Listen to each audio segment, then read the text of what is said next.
Knjiga Stati in obstati bo prinašala zapise o prvih 50 slovenskih knjigah, se pravi 50 poglavij, vsako poglavje je namenjeno posamezni knjigi iz časa protestantizma, se pravi najpogosteje 16. stoletja, nekaj tudi začetka 17. stoletja. Gre pravzaprav za začetke slovenske tiskane besede, gre za začetke slovenske slovnice, prva slovenska slovnica je takrat nastala, prvi abecednik, prvi registri imen, skratka prvi prevod, celotni prevod Biblije, ki je, mislim, da je 13.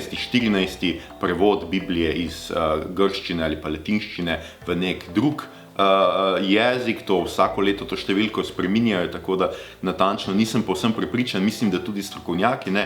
Tisto, kar je mene začudilo pri celotnem projektu, je recimo to, da si mi predstavljamo, da so to 500 let stare knjige in da vemo o njih že vse.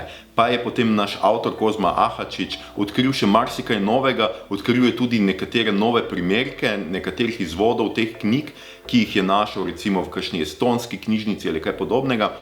Mi se moramo tukaj zavedati, da gre za začetke slovenske tiskane besede, ki so utemeljevali slovensko kulturo in vse tisto, na kar se mi danes zanašamo, ko rečemo, mi smo Slovenci, mi smo to pa to je naš jezik. Tukaj se je naš jezik dobesedno rodil in tukaj imamo knjige, ki so neverjetne dragocenosti, nekatere fotografirane prvič na ta način, tako s tako visoko ločljivostjo, nekatere bodo tudi prikazane v razmerju 1:1, tiste, za katere smo prepričani, kakšnih mer so, tiste knjige bodo dejansko take, da bo imel bralec občutek, kakor da jih lahko prime v roke, da ve, kakšne so, da ve, kakšen je papir, da ve skoraj, da kakšen von je teh knjig, tako bodo prikazane v knjigi.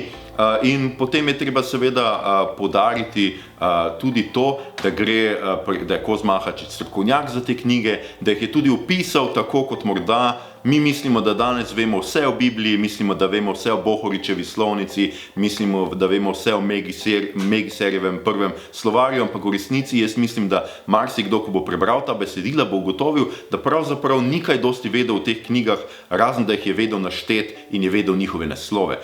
Vsebinsko, kako so jih tiskali, zanimivosti iza ozadja, nastanka, vsega tega pa si pravzaprav nihče ni znal dobro predstavljati. Tako da bo to knjiga, ki bo prinašala tudi marsikaj novega o 500 let starih knjigah, o knjigah, ki so pravzaprav utemeljile slovensko književnost in ne nazadnje tudi slovensko državnost, kar je ob 30-letnici samostojnosti morda še posebej pomembno.